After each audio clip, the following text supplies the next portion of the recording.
Hello, my name is Patti Stanco, and it is my pleasure to welcome you here today. We are grateful for this opportunity, not just to talk about the National ALS Registry, but to discuss ways to make it simpler and easier to join if you wish to do so. I'll be sharing a brief introduction and overview of the registry to start off. Then I'll hand it over to my colleague Melissa to talk about how to get started and programs and an initiative that we've partnered with the CDC on to make it easier so that if you wish to participate, you can check it off your list. Lastly, we'll hear from Russ and Kara Forsyth, who are joining us on stage to share their recent experience signing up for the registry with the help of a trained volunteer through the ALS Association.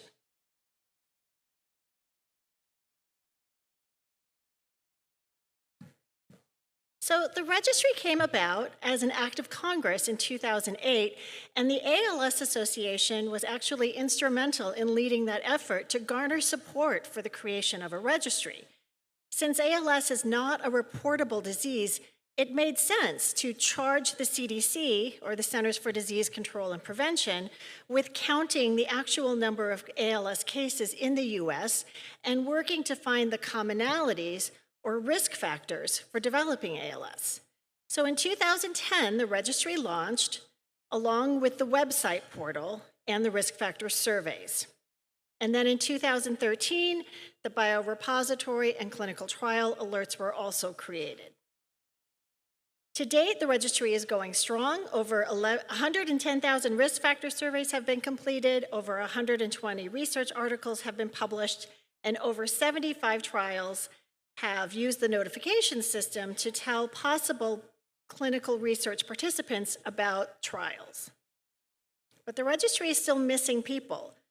And if you're one of those people who's missing, and if you want to join, we hope that the information that we share here today will be helpful. When we ask people, for people who have joined the registry, we've asked them, why did you do it? Why was it important to you? And they've said, well, we want to make sure we're counted, we want a chance to tell our story, and we really want to make a difference in ALS research. There's so much that I could share about the registry, and I'm so pleased that they are here on site today.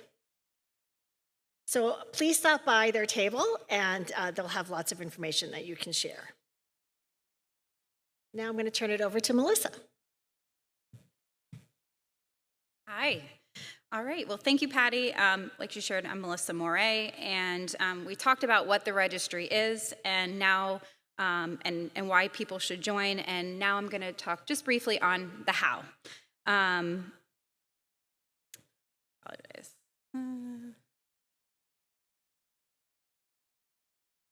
Which one is it?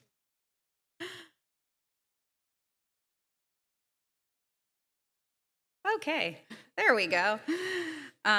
So, when we talk to people living with ALS, we often hear, I meant to do that, I want to do that, and I just haven't gotten around to doing it, which of course is totally understandable.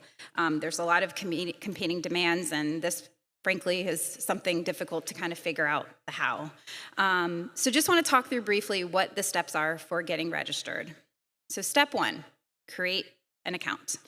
This needs to be done online through the registry's website. It takes about 10 minutes to do it, and it includes answering a few screening questions, creating a password, and setting your preferences for things like if you want to receive emails from the CDC, if you'd like to participate in the biorepository, etc.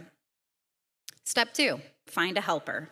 This can be someone who just helps you with maybe setting up some time to register with the ALS registry, kind of like an accountability partner, or someone who can maybe help you with the technical aspects if you are having challenges with completing it on the computer. If you don't need help, that's okay. People ask me, like, do I have to have someone help me? And I'm like, no, if you got it, you're good. But just know that there are people who can help you if you need some assistance. Step three, get in the right frame of mind. It's a lot of questions. It can take a bit of time to get through. It's like filling out a lot of paperwork at the doctor's office.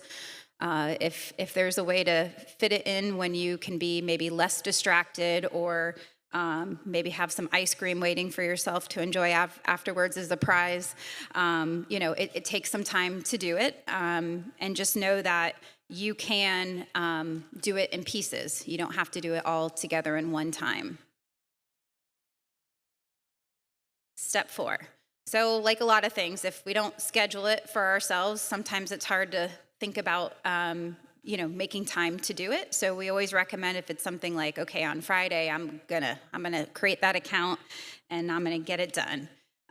So we find that sometimes that's really helpful, and where volunteers can help as well. So this is what the website looks like, and you can see on there, there are a couple different buttons. This is where you can go to set up your account. It says join the National Registry in the corner there. You can, like I said, come to that. You can log back into the dashboard, that kind of middle button there, if you've already registered and you need to come back and finish or see where you left off. I also want to point out for families that it says in Español. All of the surveys are available in Spanish, and we do also have Spanish-speaking volunteers who can assist with you as well. There's also a button that you can see, a site that is dedicated to researchers, because I know that we have many researchers participating in today. So know that there's also resources for them as well. So why not? Again, it's something that takes time and focus to do, and we found that a lot of times it's just carving out that time. And so we asked the question, how can we help? How can we get more people registered? How can we get more people to complete the surveys? And so we decided to create a volunteer program to help connect people with volunteers, trained volunteers who can help help you through this process. We match, like I said, volunteers, both Spanish and English-speaking volunteers who can help you. They set up a meeting with you using a program called Google Meet. It's kind of like Zoom, and they can help both help you with the registration process as well as the risk surveys. And if anyone here in the audience, or if anyone you know is interested in registering with the National Registry and completing the risk surveys, we do, like Patti mentioned, we have some colleagues who are next door who can help take down your information so that we can follow up with you and connect you with a volunteer to assist you through that process. So we actually piloted this program here in Florida, and I had the privilege of meeting these two lovely people at a walk and asked them, like, would you be willing to try this out? So Russ and Kara were matched with a volunteer, and hopefully we made the process a little less painful. And so they're here today just to share their experience of the National Registry and working with a volunteer. So Kara and Russ.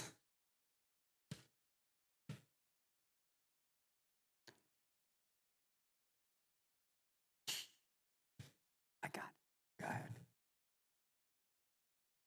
Hi, we were asked to come today just to talk for a minute about the registry, which is really pretty simple. When asked if we would do it, absolutely. If there is a method or a means or a way to collect that maybe with all of our information, we can find an answer, we can find solutions, we can find new ways to create something that will help all of us in this, whether we are the supporter or we are the individual on the journey. It's painless.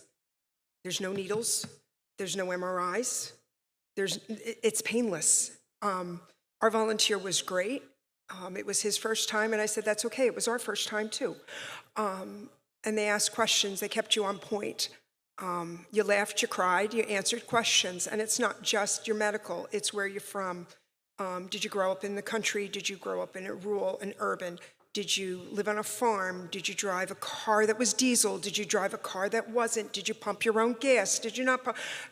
Things that make you start thinking, is there a connection? Is there something? And we hope that it was beneficial. We did a lot of laughing when we did this. We really did. We did a lot of laughing, and it really is simple. When you need to take a break, take a break. We kind of plowed through. Our volunteer probably wanted us to take a break, but we kept going. And it really was a good experience, and I would encourage everybody, as we all look for everything. You know, we're looking at the new chair, we're looking at the new device, we're looking at the new assist.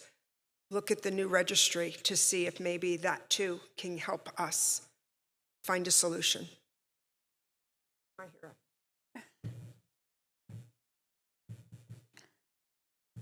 It's real quick. I mean, it was an hour and a half total time, and it was painless, and it was a lot of questions.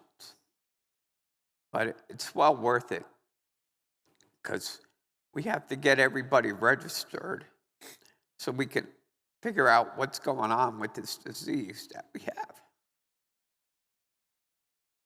Okay, done. Thank you both so much. Really, it means so much that you're here today and that you're sharing your story with us. Yeah. We really appreciate it. We do have time for Q&A, but I'm wondering, our next presentation is on the Focus ALS survey. And Amanda, I'm wondering if we should just go right through the Focus survey program, and then we can do Q&A for both at the end, if we have time. And then we can get everybody to lunch on time.